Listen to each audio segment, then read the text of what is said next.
Jadi kalau udah kita sembelih Bapak Ibu, sifat onta kerbau yang ada dalam diri, insya Allah Bapak Ibu, ya, kurban kita itu udah sempurnalah dia zahir batin. Ini yang Allah maksudkan tadi, wa asbagu alaikum ni'amahu zahiratan wal batina itu. Aku udah sempurnakan nikmatku kepada dirimu zahir dan batin. Kalau kamu berkorban, berkorbanlah secara zahir, berkorban secara batin.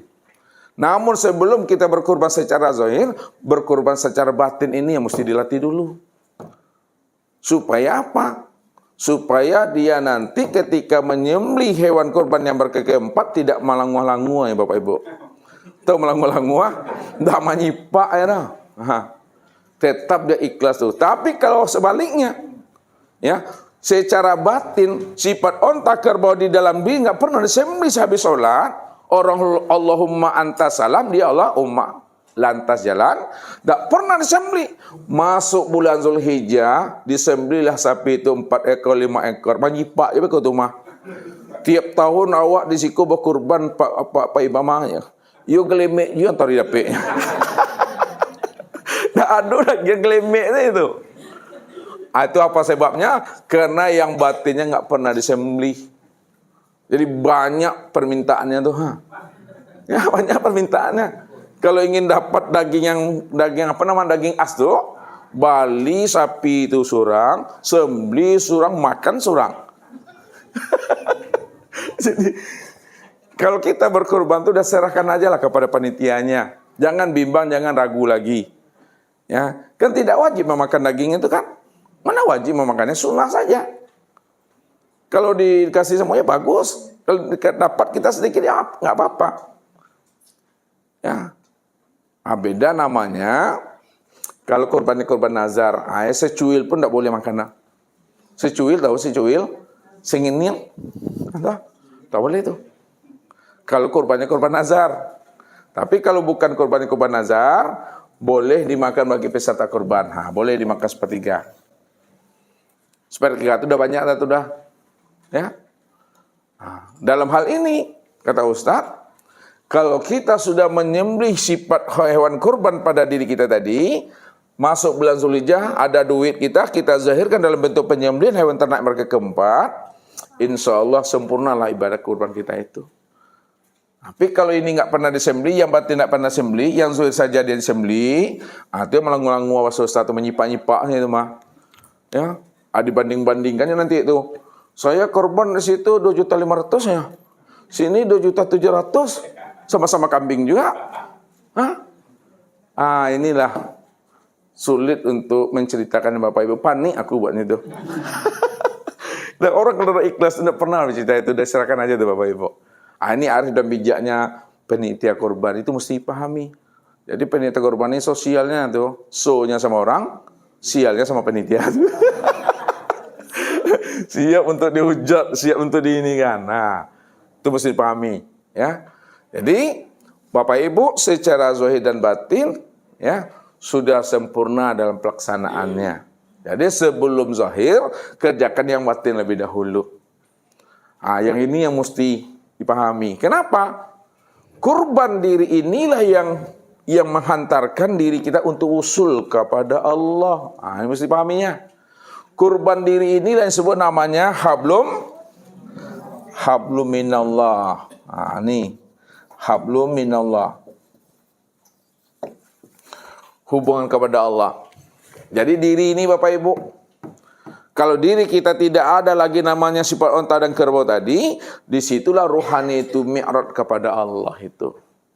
Karena Allah itu adalah diri yang maha suci, yang bisa berliqah dengan Allah, yang bisa bermusyahadah dengan Allah adalah diri yang suci pula Bapak Ibu. Maka kenalilah diri kita yang suci itu sebenarnya. Siapa yang paham tentang dirinya, maka pasti dia kenal Allah. Kenapa? Karena dirinya itu adalah bahagian daripada dirinya. Diri kita ini adalah tajalli dirinya. Diri kita ini adalah belahan jiwanya. Diri kita ini adalah jantung hatinya. Wa ja'alu lahu min ibadi juz'an, bahwa dirimu itu adalah belahan jiwaku, kata Tuhan. Kalaulah diri kita ini bahagian diri Tuhan, kalau Allah itu adalah maha suci, bahagian daripada diri juga suci di situ. Kenapa kalau Allah suci kita mesti suci? Karena kita ini bahagian daripada dirinya. Nah, yang tahu bahagian tahu Bapak Ibu nih. Ini contoh. Ini tisu Bapak Ibu. Nah, ini tisu. Nah, tisu ini betul-betul putih, polos, bersih Bapak Ibu.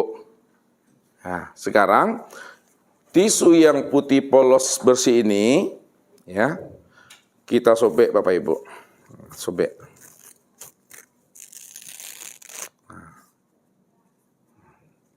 Sobekkan ini apa namanya? Ini yang bahagian. Bahagian dari mana? Bahagian dari yang disobek ini. Kalau tisu ini putih bersih, maka bagian yang disobek itu juga putih Inilah maksudnya. Wajah alulahu min ibadi juz'an, bahwa dirimu itu bahagian daripada diriku. Dirimu itu adalah belahan jiwaku, dirimu itu adalah jantung hatiku. Ini kias Bapak Ibu, kias perumpamaan untuk menghantarkan paham. Maksud Ustadz bahwa diri kita itu benar-benar asalnya adalah diri Tuhan. Apa ayatnya itu? Bahwa diri kita itu benar-benar asalnya diri Tuhan yang bernama Allah. Halo? Apa pesan ayatnya? Bahwa diri kita ini benar-benar asalnya daripada Tuhan. Halo Pak Ben? Ada ngopi dia? Halo Khalifah. Bahwa diri Khalifah ini betul-betul bahagian dari Tuhan tuh. Apa ayatnya? Tuh dia. Inna lillahi wa inna ilaihi raji'un. Sesungguhnya, ya, asal segala yang wujud, asal segala yang ada, alam dan dirimu itu adalah dari aku, kata Allah. Inna lillahi. Semuanya dari aku. Semuanya datang daripada aku. Semuanya berasal daripada aku. Wa inna ilaihi raji'un. Dan sesungguhnya akan kembali juga kepada aku. Kalaulah kita ini asal daripada Allah, maka asal daripada Allah itu yang katakan namanya bahagian itu. Kalau kita beri dia nama Bapak Ibu, ini dudukkan kaji lagi. Innalillahi inilah duduknya pada zat. Wa inna ilaihi raji'un ini duduknya pada sifat. Itu mesti pahami itu.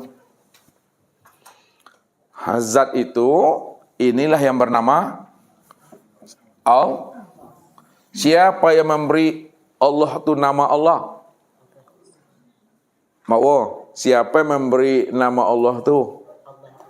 Apa kata Allah ketika Allah memberi namanya dengan Allah? Namaku Allah. Iyalah. Apa kata Allah? Ada ayatnya itu? Hah? Coba apa? Innani anallah. Itu di ayatnya. Sambung lagi. Sambung lagi. Hah? Jelas-jelas Bu. La ilaha illa ana. Sesungguhnya aku ini adalah Allah. Aku ini Tuhan, namaku Allah. La ilaha, tidak ada Tuhan, tidak ada yang wujud dan yang nyata, illa ana, melainkan aku. Jadi zat itu bernama Allah. Allah menamai dirinya dengan Allah itu. Yang kedua, belahan jiwanya, bahagian dirinya, jantung hatinya itu yang disebut namanya dengan Muhammad. Bukan Nabi Muhammad Bapak Ibu. Muhammad itu Nur Muhammad. Jadi Nur Muhammad ini, ya, Nur Muhammad ini, ya, lihat, ini yang disebut namanya dengan sifat. Sifat. Nur Muhammad ini disebut namanya dengan baharu. Nur Muhammad ini disebut namanya dengan muhaddas. Nur Muhammad ini yang disebut namanya dengan